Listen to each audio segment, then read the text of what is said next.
Good evening and thanks for joining us this afternoon. I'm Chief Meteorologist Jesse Gunkel with the very latest on Marco and Laura. We had, again, some signs of weakening. The good news is things are looking a little bit better for us as we continue to move forward. You can see big picture here that wind shear just destroyed Marco. Now again, we may see some gusty winds a little bit further inland. It's only about 40 miles from our coastline, as you see here.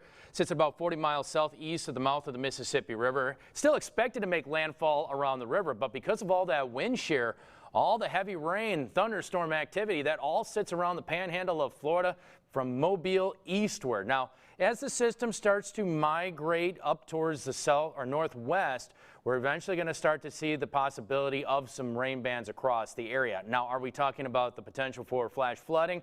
Probably most likely not, but there could be a couple of heavy pockets as that system drives inland, and then most likely probably dissipates by the time it just basically makes landfall and moves a few miles inland. So yeah, we're watching this one closely. Still some gusty winds out there, but again, we kind of dodged a bullet for this one. But now is that prep time. They're going to start dropping a lot of watches and warnings temporarily, but they're going to reintroduce them most likely this evening and as we head in early tomorrow. Why? Because Laura is also on our doorstep. Now just about right now 15 miles south of Cayo Largo, and again, it's heading west-northwest at 20 miles per hour. We're looking at winds at 60 miles per hour. So it's still holding steady out there as a pretty decent system.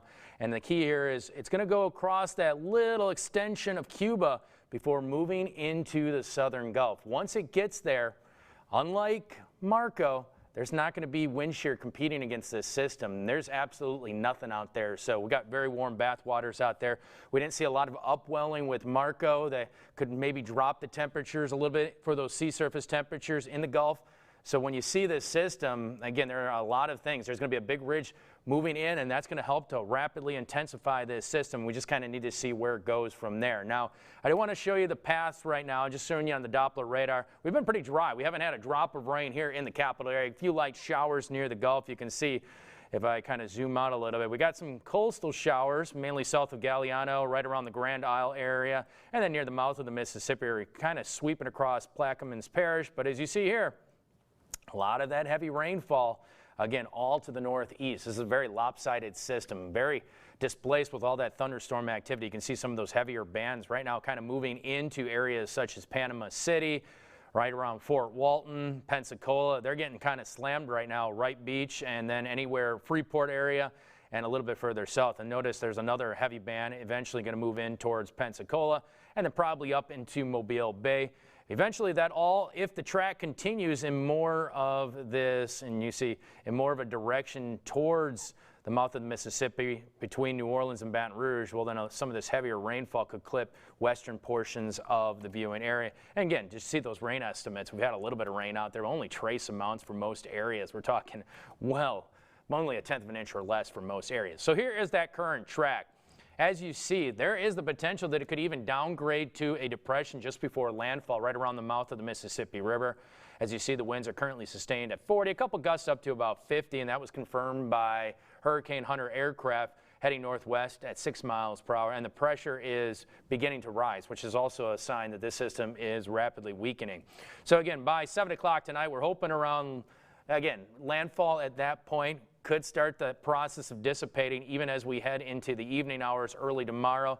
And you see those winds 35. I think here we may get some gusts up to about maybe 15, 20 at tops. So, and luckily for us, we haven't had the heavy rainfall, so I'm not too worried about trees toppling. Now, as you take a look at the tracker, however, for Laura, I'm going to back it out a little bit. And you see here with Laura, by the time we get to about Tuesday, very close to a hurricane. By Tuesday evening, hurricane strength category 1, and then it kind of follows that track. By Wednesday, 7 a.m., we're talking 90 miles per hour, and then eventually by Wednesday, notice those winds quickly jump to 105 miles per hour. That's a category 2, and potentially even stronger than that by landfall. A couple estimates are now putting it maybe as a Cat 3, which would be a major hurricane out there, and that can do a lot of damage.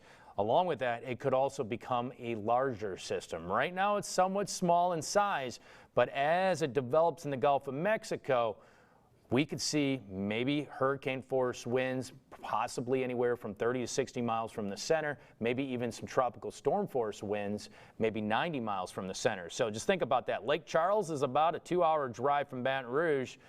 Even if it moves a little bit further east, yes, we could still maybe be on the fringe of tropical storm force winds as that system drives through the state. And notice all the way up through Fort Polk, it could potentially be a Category 2 storm before driving through Bossier City and up towards Shreveport, with winds still sitting in the 70s in the northern part of the state. So all it takes is a few miles to wiggle back or forth.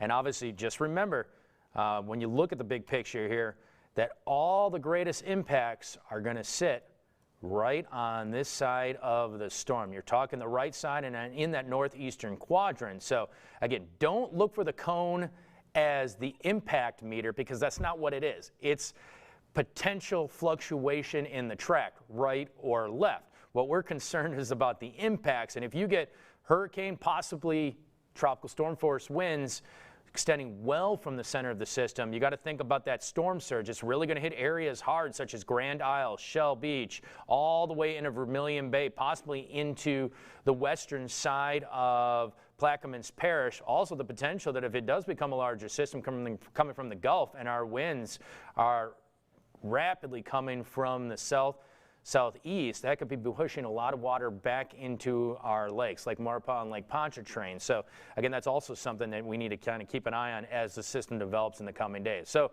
we know landfall is probably going to happen, I would say probably by early evening now, maybe even before 5 o'clock, or maybe even before the next advisory at 4 o'clock. So again, some impacts, again, mainly rain, maybe a wind gust up to about 30. Maybe that's probably tops. In fact, I think most of the wind is going to be in that 10 to 15 mile an hour category. And then this is the time to kind of gear up. This is just good practice for us, Marco, because we got a bigger system lurking out in the Caribbean right now, expected to make its way into the Gulf by the time we head into tomorrow. So again, continue that preparation and don't become complacent, because again, one of these large systems could continue to track a little bit further towards the east. Laura could. And if that's the case, then obviously our local impacts are definitely going to increase. So continue to follow us on social media.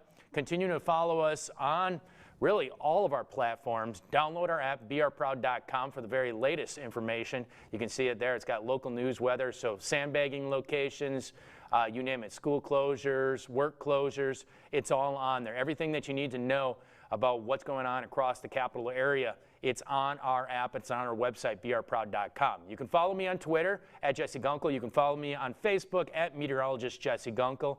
And we will continue to guide you through these storms. Once Marco passes, just again, later on this evening, you're probably going to start to get more alerts. And just know that's coming from Laura now. That's our second storm, which should be here within 48 hours. Thanks for joining.